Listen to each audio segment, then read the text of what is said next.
How to get $60 off DHgate coupon code. Let's get started. Launch your preferred browser. At the very top, you're gonna see the search box. Type in DHgate coupon code and then search for it. Different website links will appear. Navigate to this one website option, couponfollow.com. This is a genuine website. In this website, you're gonna find tons of offers and deals for DHgate. Once you're on the website, just scroll down and check out the offers. $40 off, 20% off, $60 off, and many more. Head towards the offer that you want to grab. Just go ahead and click on it. With that, you're going to get the code for it. Make sure to check the expiration date of the code, whether it is valid or not.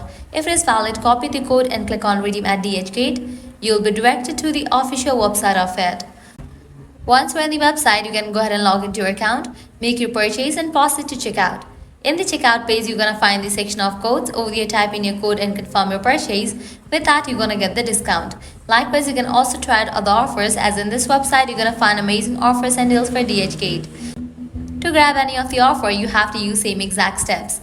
Lastly, head back. Once you're in this website section, you can also try out other website, as other website will also provide you working coupon code for DHgate. So this way, you can easily get up to $60 off working coupon code for DHgate. At the end, if you guys find this video helpful, don't forget to like, share and subscribe to our channel. Thanks for watching.